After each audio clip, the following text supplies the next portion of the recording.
Très bien, merci. Bonjour à tous. Alors moi, je vais vous parler un petit peu aujourd'hui de tribologie, mais la tribologie du toucher. Est-ce que ça vous évoque quelque chose, la tribologie? Non, c'est un terme un peu barbare. Hein. Alors, tri, ça vient du grec triben, frottement, donc c'est la science du frottement. Et à votre avis, est-ce qu'il y a un lien entre le frottement et le toucher? Hein? Vous ne savez pas? Pour ça, on va faire une petite expérience. Je vais vous passer des échantillons et vous allez suivre mes instructions. Alors, je ne sais pas si j'en aurai assez pour tout le monde, mais en tout cas, hop, vous pourrez vous les passer. Hop, tenez. Donc, sur ces échantillons, vous allez avoir deux types de surfaces. Une surface rugueuse, une surface lisse.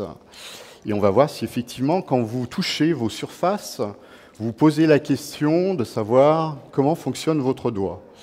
Et on va essayer de voir un petit peu avec vous, mais j'en ai d'autres. On va essayer de voir un petit peu avec vous, effectivement, si vous vous posez toutes ces questions. Parce que quand même, le toucher, c'est un sens qui est très important, qui est peu étudié. Et c'est pour ça qu'au laboratoire de tribologie et dynamique des systèmes à l'École centrale de Lyon, on étudie le toucher, parce qu'il y a de plus en plus de demandes au niveau de l'industrie, de la dermatologie, pour justement essayer d'objectiver le toucher. Donc le mot objectiver le toucher, ça veut dire quoi?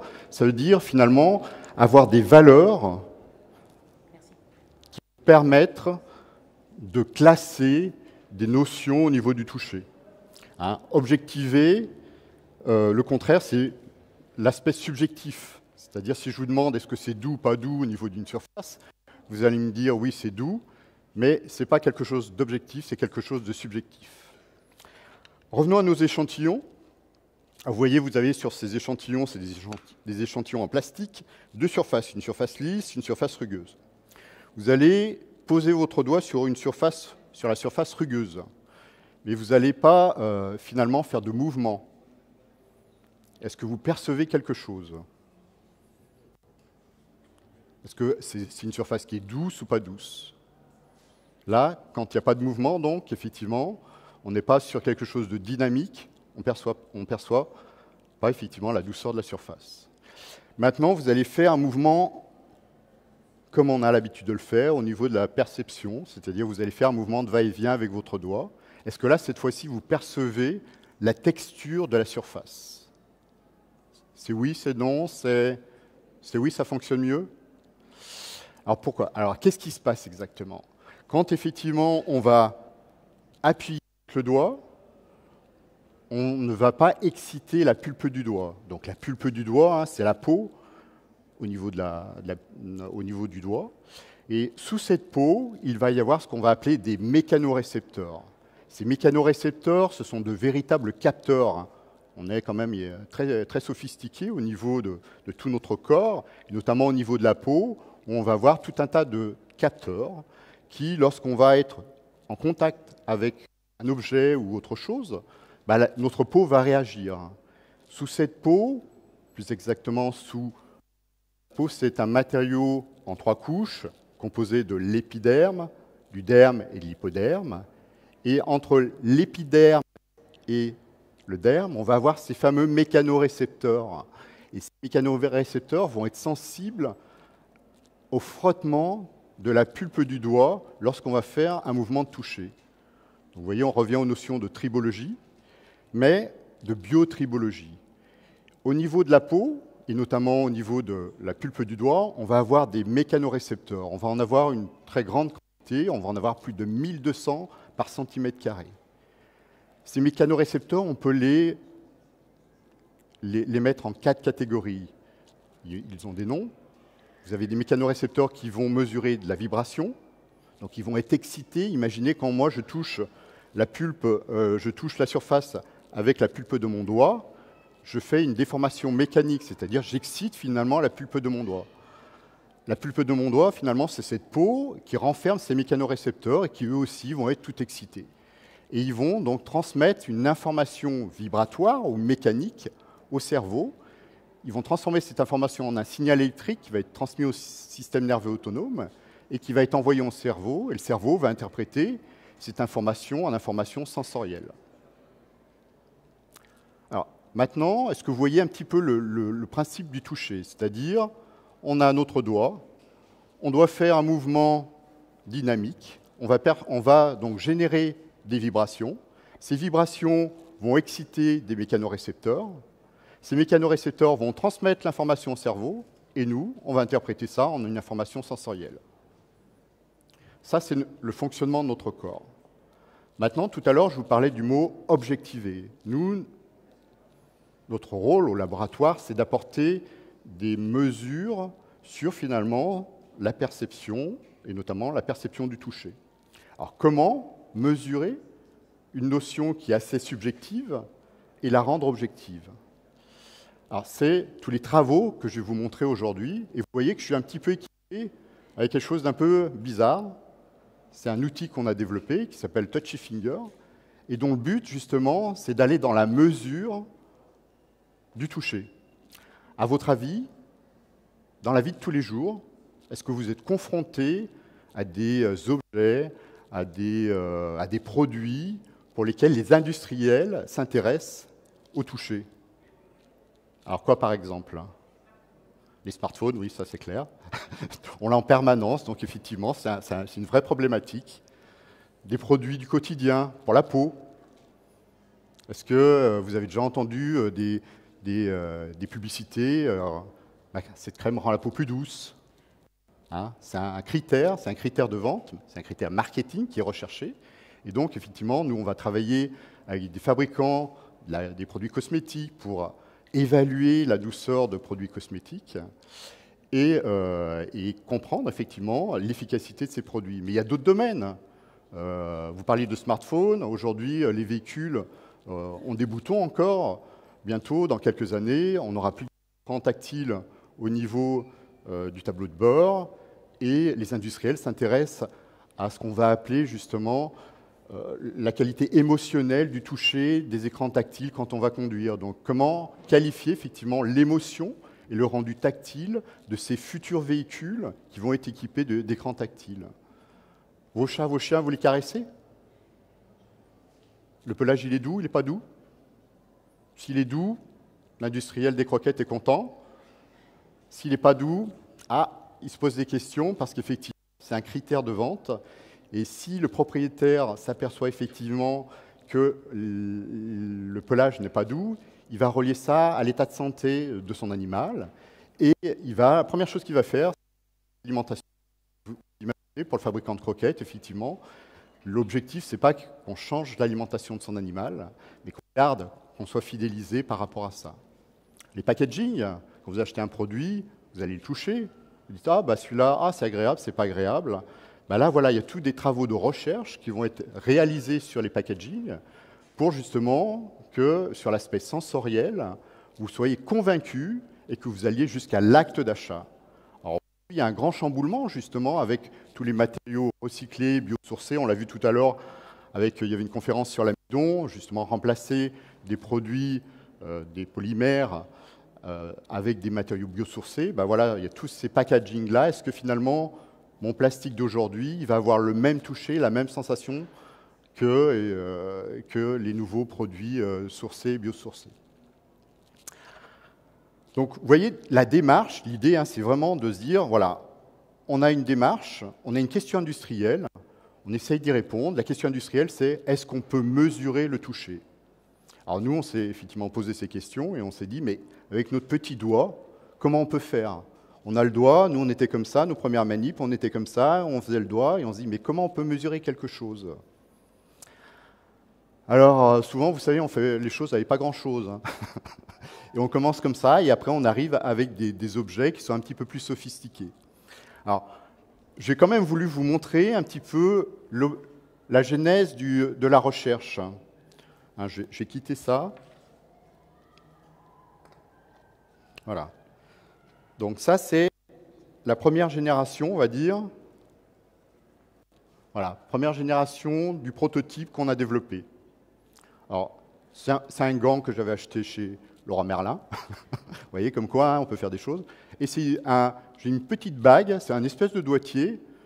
C'est un doigtier que j'avais acheté dans un magasin de farce et attrape, parce qu'effectivement, c'était pour faire des faux doigts. Vous savez, ceux qui font de la magie, ils font des systèmes de faux doigts.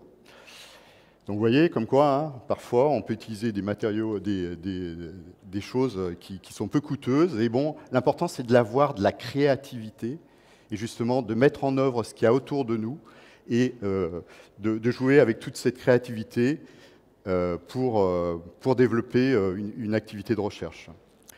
Donc, premier prototype, c'était quoi? C'était ça. L'objectif, on revient encore sur la mesure du toucher. C'est quoi finalement? C'est je frotte mon doigt, et quand je frotte mon doigt, je vais déformer mécaniquement la pulpe du doigt. Et c'est cette déformation mécanique qui va générer ce qu'on va appeler des vibrations. Et ces vibrations, elles vont être transmises aux mécanorécepteurs. Nous, on n'a pas accès aux mécanorécepteurs, donc qu'est-ce qu'on s'est dit? On va mettre un capteur qui va mesurer la vibration. Et ce capteur qui va mesurer la vibration, ça s'appelle, on va genre en termes techniques, un accéléromètre. Et ça permet justement de mesurer la vibration comme les mécanorécepteurs, c'est-à-dire qu'on va se trouver dans les mêmes bandes de fréquence que les mécanorécepteurs. Grâce à cette information vibratoire, on va pouvoir ainsi qualifier le toucher d'un objet. C'est comme en acoustique, c'est-à-dire que quand on va générer un mouvement comme ça, on va générer une vibration, c'est comme un son. Plus c'est fort, plus ça fait mal aux oreilles, plus c'est doux, moins ça fait mal aux oreilles. Ben là, l'analogie, ça va être pareil. Plus le signal va être élevé, moins la surface va être douce, et plus le signal va être faible, plus la surface va être douce. Donc vous voyez, c'est super. On a donc un paramètre vibratoire, qu'on va dire, qui va nous permettre d'objectiver, c'est-à-dire d'avoir des grandeurs physiques, et qui va nous permettre de classer les objets en fonction de leur douceur. Par exemple, souvent les demandes qu'on a, c'est est-ce que ma crème, on a la marque X qui dit oui, ma crème, est-ce qu'elle est bien, est-ce qu'elle rend la peau douce? Ben, on va tester la peau avant, la peau après, et l'objectif, c'est que le signal après soit plus faible, et ce qui va justement permettre de traduire une amélioration de la douceur de la peau.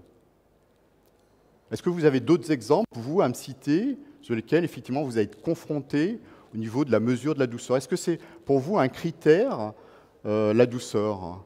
Peut-être qu'indirectement, pas, mais dans l'acte d'achat du textile, oui? Pour les habits, oui. Première chose que vous allez faire, c'est quoi? C'est vous allez le prendre en main. Hein, vous allez le prendre en main et vous allez évaluer cette fameuse douceur. Et si ça vous plaît, bah, vous l'achetez. Si ça ne vous plaît pas, bah, vous ne l'achetez pas. Donc ça, c'est effectivement un critère.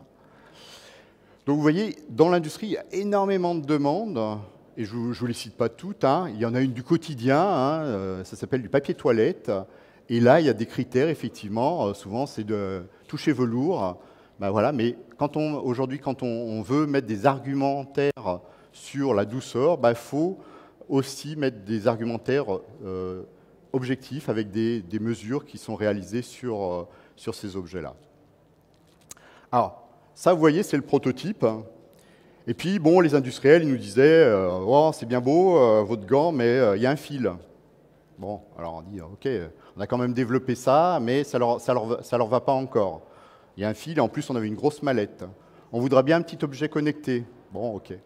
Alors, on s'est lancé dans le développement d'un objet connecté, et on a fait ce petit truc, hop, qui est comme cela, c'est-à-dire on a une petite bague qui vient se connecter sur le doigt, un petit module Wi-Fi pour l'objet connecté, et ensuite on va être connecté avec une tablette.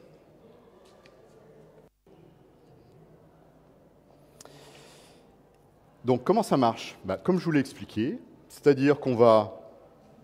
Bon, on a tout un logiciel, etc., qui permet de visualiser les signaux. Je vais vous les montrer, comme ça vous allez voir physiquement à quoi ça ressemble. On va utiliser notre doigt naturellement, on va faire le geste naturel, on va faire comme ça, et ça va nous donner, comme ça, des signaux qui vont nous permettre d'évaluer la douceur. Je vous ai parlé de l'aspect vibratoire, hein, mais bon, on s'est dit, il faut quand même qu'on rajoute d'autres choses, hein, parce qu'un seul capteur, ce n'est pas suffisant, on va rajouter d'autres choses. Nous, on aime bien rajouter des choses, et puis plus il y en a, plus les industriels sont contents. Plus ils sont contents, plus ils nous passent des commandes, et plus ils nous passent des commandes, plus on peut développer des futurs objets connectés. Donc ça, c'est très important. Et donc, on s'est dit, on a besoin aussi de la force d'appui. C'est-à-dire qu'on mesure aujourd'hui la force d'appui. Alors cette force d'appui, à quoi elle peut servir? Par exemple, à évaluer l'appréhension d'un objet. Quand on va prendre un objet en main, on va pouvoir comme ça avoir l'appréhension d'un objet. Alors, si maintenant on sort du côté industriel, si on va plus du côté médical, puisque c'est aussi un axe qu'on développe, on a dans notre équipe un dermatologue au CHU, avec le CHU de Saint-Étienne, et justement on travaille sur l'adaptation de cette technologie pour justement l'évaluation de pathologies cutanées. Aujourd'hui, quand vous allez chez le dermatologue, la première chose qu'il va faire, il va utiliser ses yeux et ses doigts. Il va faire de la palpation au niveau de la palpation. Il va dire directement, il va avoir l'information sur effectivement l'état de la peau. Mais le problème, c'est qu'il n'a pas la mémoire de ce qu'il mesure d'une séance à une autre. Effectivement, il ne va pas pouvoir effectivement dire ah ben, ça s'est amélioré visuellement, il va le voir, mais il ne va pas avoir effectivement de mesures physiques sur l'amélioration d'une pathologie cutanée ou de l'effet d'un traitement, par exemple. Donc ça, c'est extrêmement important. Aujourd'hui, l'idée, c'est d'apporter un outil de diagnostic et d'aide au diagnostic pour un dermatologue, justement sur l'aspect de pathologie cutanée, mais on peut aussi imaginer pour les personnes qui ont des pertes de sensibilité tactile au niveau de la préhension des mains, pour la rééducation, c'est-à-dire leur dire voilà, vous touchez un objet, vous mettez telle force, et avec justement ce type de doigtier, on va pouvoir aller sur des mesures qu'on va appeler in vivo, l'in vivo, c'est-à-dire qu'on est sur l'humain et qu'on va aller mesurer effectivement les forces de préhension. Je vais vous montrer comment fonctionne le dispositif. Alors, on a besoin de la caméra. Ah bah du coup, il y avait les vidéos. C'est à moi de les lancer, les vidéos? Vous voyez, j'avais des petites vidéos. Bon, ça, c'est sur l'aspect cosmétique. Voilà, bon, c'était des vidéos d'illustration, c'est moins important. Et puis, il y avait la deuxième vidéo. Voilà, c'est ce que je vous expliquais, où, effectivement, on a ici la peau, les mécanorécepteurs, et on va générer des vibrations quand on va exciter la peau. Et toute cette information, elle va être transmise au cerveau, et le cerveau va l'interpréter en une information sensorielle. Donc nous, ce qu'on a fait à travers cet objet, c'est traduire finalement, avec des capteurs, comment fonctionne la peau, et on essaye effectivement d'en extraire des valeurs. Alors, le outil que je vous ai présenté, là, vous allez mieux le voir, effectivement, c'est le Touchy Finger. Bon, c'est un truc très simple. On le met sur le doigt, on branche la bague, on a un système, bon, c'est technique, c'est pour nous, c'est de l'étalonnage. Et vous voyez, ce qui est important ici, c'est que la pulpe du doigt est complètement dégagée. Et ça, aujourd'hui, c'est unique au monde, ce que je vous montre. C'est-à-dire qu'il n'y a personne dans le monde qui fait ce type de mesure. Puisque l'objectivation in vivo, il y a plein d'outils qui existent, mais il n'y a pas d'outil où le doigt est instrumenté. Donc, c'est vraiment on est les seuls au monde à faire ça, et on en est très fiers. Et voilà, on est très content de le partager avec vous. Alors maintenant, je vais vous montrer en termes de mesure, effectivement, ce que ça peut donner. Et puis après, j'ai 3 bagues de doigts. Comme le mariage, si vous avez la bonne taille, vous pouvez être marié avec Touchy Finger. Donc, on va essayer après avec une ou deux personnes, effectivement, pour celles qui veulent essayer. Donc, je vais juste me reconnecter. Hop. Je vérifie que tout fonctionne bien. Que les aléas du direct, c'est jamais le fort de la science. Voilà, ça marche. Alors, hop, tiens, monsieur, c'est vous qui... Ah non, mais là, du coup, c'est vous qui... Ah, vous captez... Oui, mais du coup, c'est pas diffusé, ouais. C'est ça, ouais. Ah oui. Alors, je fais, monsieur capte, et après, je vous montre. Allez, donc, je vais faire un premier essai, c'est sur du velours. Hop. Voilà. Et sur une surface plus rugueuse. Bon, c'est des cas d'école, mais l'idée, c'est de vous montrer une différence. Ici, on est sur du velours, et ici, on est sur une surface rugueuse. Donc, on voit bien que là, le signal, il est plus faible, et là, le signal, il est plus élevé. Allez, maintenant, je vais vous montrer, vous allez voir. Voilà. Vous voyez ici, c'est la vibration. Donc, là, c'est la surface la plus douce, c'est le velours, avec le signal vibratoire qui est capté par mon doigt. Voilà. Et donc, Justement, après, on va faire des calculs là-dessus, et ça nous permet de dire, bah, cette surface-là, elle est plus douce, normal, c'est du velours, hein, et celle-là, elle est moins douce. Ça peut être la même chose sur la peau. Puis ici, vous voyez, c'est les signaux qui permettent de mesurer la force. Donc, grâce à ça, on va pouvoir qualifier effectivement la douceur d'une surface. Alors, je ne sais pas si vous voyez. Ah, vous voyez. Donc, c'est comme en acoustique, hein. Plus c'est faible, plus c'est agréable. Et là, c'est pareil, c'est au niveau de la douceur. Je vais passer de l'autre côté. Voilà. Donc voilà, ici, donc vous avez deux signaux, des signaux donc, qui sont plus faibles en amplitude. La surface est plus douce, c'est du velours. Ici, c'est plus élevé, donc c'est moins doux. Le doigt, effectivement, les propriétés mécaniques du doigt vont évoluer en fonction de l'âge. Il fait chaud, il ne fait pas chaud. Donc, on va avoir une évolution du toucher. Par exemple, quand vous touchez votre smartphone l'été, vous allez sécréter une pellicule grasse sur l'écran, c'est ce qu'on appelle du sébum, et ce sébum va interagir sur le toucher, et donc la perception sensorielle va être différente. En hiver, on va sécréter moins de sébum, et donc on va avoir une perception sensorielle différente. Donc l'intérêt de ce type d'outil, c'est effectivement qu'il tient compte de l'humain. Donc on va pouvoir définir le profil sensoriel de l'humain. En fonction de l'âge, les propriétés mécaniques de la pulpe du doigt vont évoluer, c'est-à-dire qu'elles vont changer. Et entre une personne jeune et une personne âgée, on va avoir des propriétés mécaniques qui vont faire que la vibration de la pulpe du doigt va être différente. Et donc, les mécanorécepteurs ne vont pas percevoir les mêmes informations. Il y a, en fonction de l'âge, ce qu'on va appeler une perte de sensibilité tactile qui a été constatée. Et donc, il est important aussi, notamment les industriels de la plasturgie en sont conscients, d'adapter des matériaux, des surfaces, des textures aux personnes en fonction de l'âge. Une personne jeune va avoir une perception tactile qui va être différente d'une personne âgée. Et donc, il est important d'adapter effectivement cette perception tactile, cette surface aux personnes. Alors, je ne vous avais pas montré, voilà pour les signaux. Donc voilà, le velours et le tissu le moins doux. Alors, est-ce que quelqu'un veut faire une petite expérience de touchy finger?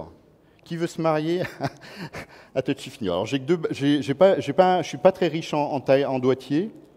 J'ai des gros doigts, mais j'ai aussi un doigt moyen, je suis désolé. Alors, hop. Qui veut essayer c'est au hasard, hein. Je donne une taille de bague, je fais circuler la taille de bague, c'est comme Cendrillon, hein, voilà. Si la bague vous va, faites voir. Vous avez de la chance, vous. Allez, hop. Donc, elle est serrée par contre. Ah oui, non, c'est serré, hein. Vous êtes comprimé, non? Attention, il ne faut pas tricher, hein. Oui, non, c'est trop serré. Bon, après, peut-être vous pouvez essayer un autre doigt, faites voir. Ouais, celui-là, voilà. Après, c'est pas obligé d'être typiquement sur l'index. Mais peut-être là, je vous ai donné celui-là, mais peut-être que vous pouvez essayer, comme vous êtes serré, vous êtes peut-être ma taille de doigt. Hop. Ouais, c'est plus ça, hein. Vous voyez? Allez, donc j'en ai un. Allez, monsieur, venez, je vous équipe. Hop, je vais vous former. Tac, tac. Hop. Voilà. Alors, ça va être très simple, hein. Il faut faire ce geste-là. Alors, pour les suivants, comme ça, je fais la formation une seule fois, hein. Alors, c'est très simple. Après, on peut toucher, mais voilà, on fait vraiment le geste naturel, comme ça, on appuie, voilà, vous faites l'un et l'autre. Et puis, je vous dis stop. Puis, et puis après, on va regarder si effectivement vous êtes un bon sujet. Alors, attendez, vous faites... hop, je reviens juste en arrière. Vous faites 3 passages, ouais. Allez-y, attendez, hop, allez-y. Voilà. Voilà, parfait. Bon, super. Très bien. Donc là, vous avez touché cette surface-là. Voilà. Donc voilà le résultat. Parfait, c'est un très bon cobaye, monsieur. On rêverait de tous en avoir des pareils. Parce que les industriels, parfois, ils sont un peu stressés, hein. Donc voilà, effectivement. Donc, ce que vous pouvez faire, tenez, c'est faire un passage du velours et un passage de celui-ci. Comme ça, on verra la différence. Attendez, allez-y. Ah, super. Tac, voilà, merci. Vous voyez, je ne l'ai pas formé. Et tout de suite, on voit effectivement ce que je vous expliquais. Sur le velours, le signal est plus faible. Et sur le tissu le plus rugueux, le signal est plus élevé. Donc voilà, naturellement, monsieur a fait son geste naturel et il a effectivement évalué avec le geste naturel le toucher de ces deux matériaux. Et ce qui permet effectivement bien de distinguer les deux tissus. Alors, est-ce que quelqu'un a une bague qui convient? Ah, faites voir, madame. Alors, ah ben voilà, super. C'est un peu lâche, mais ça va marcher. C'est bien. Alors, c'est quelle taille? Quelle taille de bague de mariage, hein? Alors, attendez, hop. C'est que moi aussi, hein. Ils m'ont fait des petits chiffres. Ben, c'est du 100, c'est moi. Ben, c'est celle qui est en standard. Voilà. Ah bah alors ça va rien changer. Si. Bah si, puisque finalement, ce qui va changer, c'est que vous avez trouvé un mari qui est celui de Touchy Finger. Non, mais mon dispositif Touchy Finger, si. Donc voilà, hop, voilà, je vais reprendre, pardon. Merci. Allez, donc voilà, je vous enfile ça. Ouais, c'est un peu lâche. Un peu, ah ouais. Attendez, je vais vous en donner une autre, peut-être 95, vous. Faites voir. Allez, hop. Oui, bon. Ouais, c'est pas ça, mais bon, on va le faire quand même. Hein. On va voir. Allez. Soyons fous. Hein. Le mariage, c'est pas tous les jours quand même. Hein. Donc, je vous connecte. En plus, vous allez être connecté. Tac. Je branche. Hop. Voilà. Tac. Allez. Alors, normalement, il y a une phase d'étalonnage, mais bon, on fait 100. Et quand vous allez faire, hop, un geste comme ça et un geste comme ça, voilà. Attendez, je vous dis top et on va voir. Allez-y. Très bien.